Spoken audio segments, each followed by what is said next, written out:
All right, Matt, good to see you again. Merry Christmas and all that good stuff. Thank you. It's a very successful year for you as far as your promotion and that's concerned. Yeah, massive first year. Really pleased with it. Some great results. So not so great results as well. Yeah. But overall for the first year has been absolutely fantastic, mate.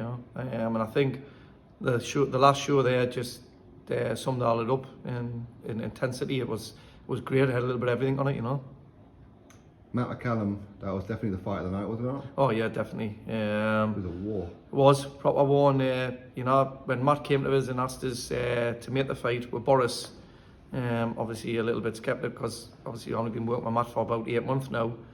Yeah. But I know what Matt's about: his integrity, his skill, his toughness. So we got that fight on. Hats off to Boris for taking it. 2 kids putting it on the line at an early stage in both careers. So hats off to both. I mean, you were there yourself and filmed it, so you know exactly what it was all about that night. But Matt's positive attitude afterwards. We'll move on, work on some stuff. But great experience for Matt. That absolutely fantastic experience fight. Yeah. Now you were telling me about that end of round number 8. He was like stumbling a bit. Yep. And you were going to put him out at that point. I was, yeah. But he convinced you to let him continue. Yeah, Matt. I spoke to him in the corner. Just asked him a few questions, basically what round we're in. He knew what round we're in. He says that he had got hit on the back of the head. That's why his legs went a little bit. He says he felt fine in his head. He could see the shots coming. He could read them a little bit, and he still had a little bit of power left in him. So then when I sent him back out for that round, I says to Danny, get the towel ready. I says, because if he doesn't show anything in the first 20 seconds, I don't know how the towel in. But then obviously the ref jumped in and saved him from doing that, Have you guys spoken about maybe having a rematch later on in the year? We haven't spoken about a rematch yet. There's a few opponents out there that I've been looking at for Matt, how to move his career on in the next 6 to 7 months. We'll see where we are then. There might be a weight change as well for Matt. We might be taking him down to middleweight. So because he made super middle easy. It wasn't a struggle at all, and I think he'll even make middleweight pretty easy as well, especially because he's going to be doing 8 and 10 rounds from now on anyway. So we're going to have a proper training camp where we're not going to be taking like fights at really short notice. So it's more of a weight loss camp than in a fight camp, I mean, he's still the Northern Area champion. Yeah, definitely. What a night that was in Bolton. Unbelievable. Is that like the highlight of the year for you? Oh, definitely. Once again, massive underdog Matt gone down there. Everybody's saying, he's not experienced enough to take on McGoldrick. We should have given him another 12 months. But when you work with fighters day in and day out, and you see the calibre of the people that they're in sparring, and how they're getting on in them spars, and the fighter in general, when you gone away to fight McGoldrick, it would have been a tough fight. Of course it is for a title.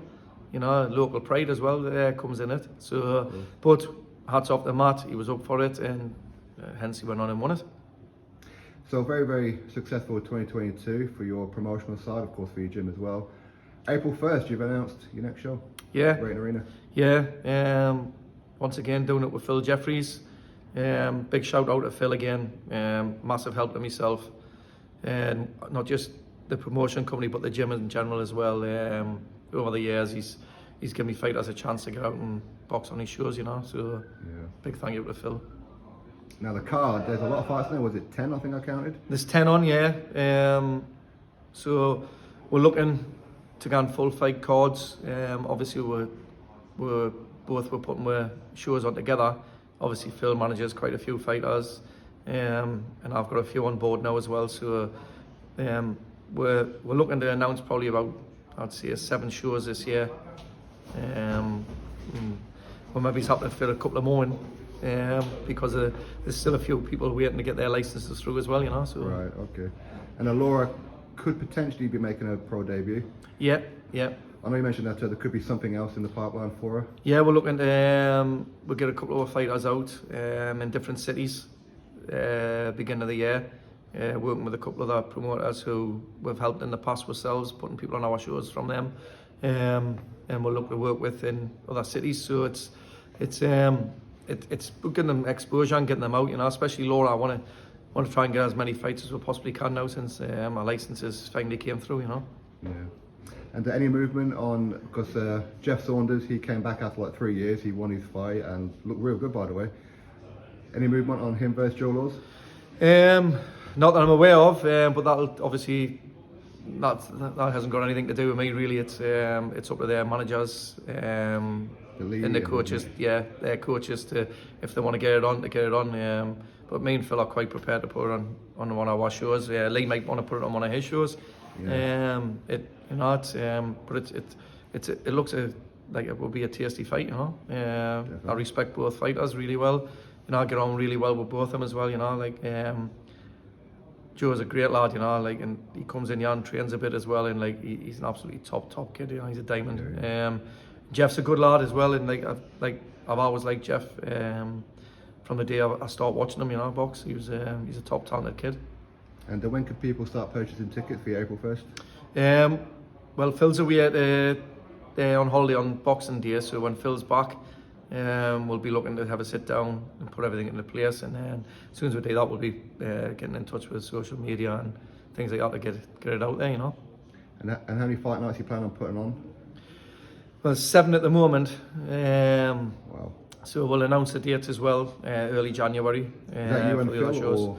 It'll be us and Phil, yeah. Because he's going to be getting like a kickstart with Probellum again, isn't he? It is, yeah. That looks like it's going to come sometime soon in the new year. So hopefully, big announcements from them soon. Same with Matchroom and.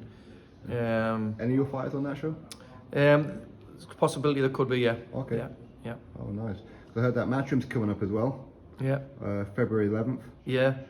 And I think there's another one, something about February 25th. Oh, that's the Probellum one, isn't it? Yeah. And then potentially Boxer Sky Sports in March as well. Yeah, so a lot of the big promoters coming up. So it's great for the area. It's great to get the opportunity to get some of the fighters out on the undercard as well, Yeah. It's a massive crowd at the moment up here at Boxers. So it'll be hard to get everybody on. It's a hotbed for boxing up here now, though. It is. It's taken off, and hopefully with us starting up the promotions company, we can guide these kids alongside these big shows and get them out there boxing, so they're building their careers. Yeah, definitely. So how would you sum up 2022 for? How many shows you put on? Was it 5, 6? 6, I think there was. 5 or 6. 6, I think. All right. Are you still enjoying it? Like a year into it now? Yeah. The last show was I think 3-4 weeks out. It was all on. Everything was sorted. Everybody was matched. Tickets were flying. Everything was smooth. And then people started pulling out through injury, and then fighters were getting knocked back at the last minute, and then we had to change the card a little bit, and then bring other fighters on it. So it was a challenge getting them matched as well. But between me and Jack and Danny, we're never off the phone to each other, and we never stop phoning people. And that's the one thing I can say about our promotion company is, if we put a fighter on, believe me, in the background, we're working 24/7 to make sure we find opponents for the fighters to box.